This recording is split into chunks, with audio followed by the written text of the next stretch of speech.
નમસ્કાર મિત્રો, દેશ અને દુનિયા તેમજ ગુજરાતના મહત્વના સમાચારમાં આપનું સ્વાગત છે। આજના મહત્વના સમાચાર મેળવવા માટે વિડીયોને અંત સુધી જોતા રહો। સૌથી પહેલા આવા જ સમાચાર મેળવવા માટે આ ચેનલને સબસ્ક્રાઇબ કરવાનું ના ભૂલતા। ત્યારબાદ સમાચારમાં વાત કરીએ તો જોઈએ આજના મહત્વના ખેડૂત સમાચાર। ખેડૂત સમાચાર ઉપર કરીએ એક નજર તો ખેડૂતો આંદોલન કરે તે પહેલા જ સરકાર ચેતી ગઈ છે અને સરકારે બેઠક માટે બોલાવવામાં પડ્યા છે।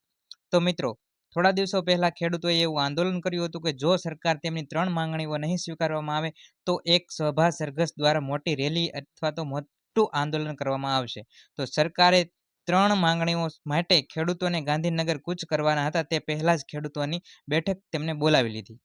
તો વિગતવાર વાત કરીએ છીએ સમાચારમાં કે કયું આંદોલન, શેના માટે આંદોલન કરવાના હતા ખેડૂત મિત્રો અને કઈ 3 માંગણીઓ છે ખેડૂતોની જે આંદોલન કરતા પહેલા જ સરકારે તેમની માંગણીના માટે બેઠક બોલાવવી પડી।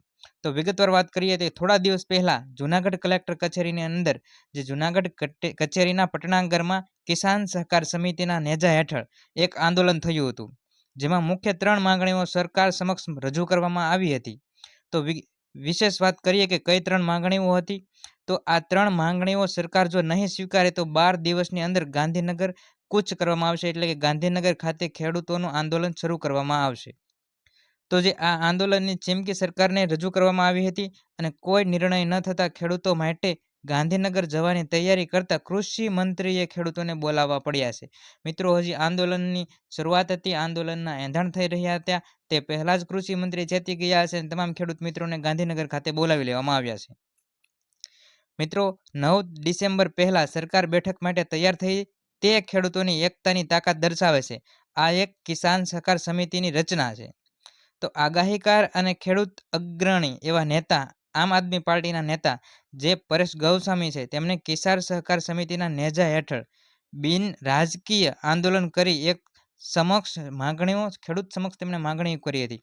તો મિત્રો, પરેશ ગૌસ્વામી અને આંબાલાલ પટેલ ગુજરાતના એવા 2 આગાહીકારો છે જેઓ આગાહી કરે છે અને તે મુજબ અત્યારે વરસાદ અને વાતાવરણ જોવા મળે છે। તેમાંથી એક નેતા એટલે કે આમ આદમી પાર્ટીને સાથે જોડાયેલા નેતા જે પરેશ ગૌસ્વામી છે, તેમણે ખેડૂતો સાથે એકત્ર થઈ અને જૂનાગઢના કલેક્ટર કચેરીના કલેક્ટરને આવેદનપત્ર આપ્યું હતું કે ખેડૂતોને જે પાક નુકસાન થઈ છે તેના માટે તેમને જે 3 માંગણીઓ છે તે સ્વીકારવામાં આવે અને ખેડૂતોને વળતર આપવામાં આવે। તો જે ખેડૂત નેતા એવા આગેવાન છે પરેશ ગૌસ્વામી તેમના લીડર હતા અને તેમણે આગેવાન તરીકેની ભૂમિકા ભજવી હતી આંદોલનમાં। ત્યારબાદ આગળ વાત કરીએ તો તેમણે 3 માંગણીઓ સરકાર સમક્ષ મૂકી હતી।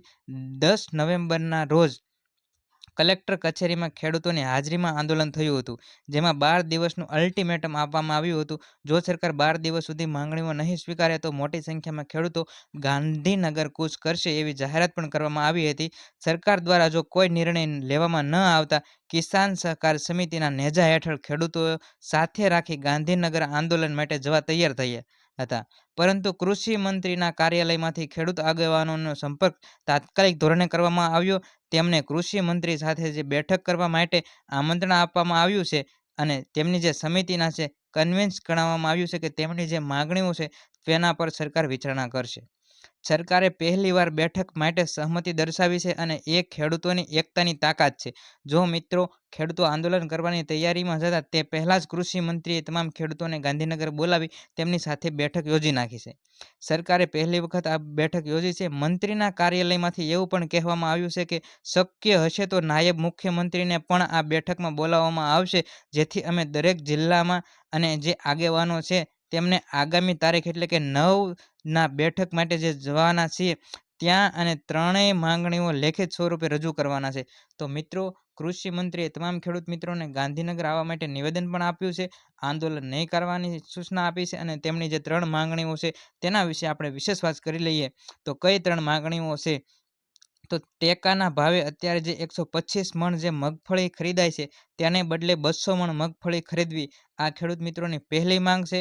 ત્યારબાદ બીજી માંગ જોઈએ તો વર્ષ 2019ની જે બાકી રહી ગયેલો પાક વીમો તાત્કાલિક ચૂકવવામાં આવે અને ખેડૂતોના દેવા માફ કરવામાં આવે, આ ખેડૂતોની બીજી માંગ છે। જ્યારે ત્રીજી માંગ વિશે ખેડૂતોની ચર્ચા કરીએ તો જે ખેડૂતોએ ધિરાણ નથી લીધું તેને 3-3 લાખની સહાય આપવામાં આવે. આ ખેડૂતો 3 માંગણીઓ સાથે આંદોલન કરવાના હતા. તો આ આંદોલન પહેલા જ તેમને કૃષિ મંત્રીઓએ નિવેદન આપ્યું છે કે ગાંધીનગર આવો અને બેઠક કરીએ. બેઠક દ્વારા ચર્ચા વિચારણા દ્વારા નિર્ણય લેવામાં આવશે. પરંતુ મિત્રો, જો ખેડૂત મિત્રોની આ 3 બેઠકો સરકાર દ્વારા 3 માંગો સરકાર દ્વારા સ્વીકારવામાં નહીં આવે તો ખેડૂતો દ્વારા આંદોલન મોટું કરવામાં આવશે. તો મિત્રો, મહત્વના ખેડૂત સમાચાર તેમજ સરકારની વિવિધ યોજનાઓ વિશેની માહિતી સૌપ્રથમ મેળવવા માટે ગુજ્જુ માસ્ટર ન્યૂઝ ચેનલને સબસ્ક્રાઇબ કરો અને ચેનલ સાથે જોડાઓ.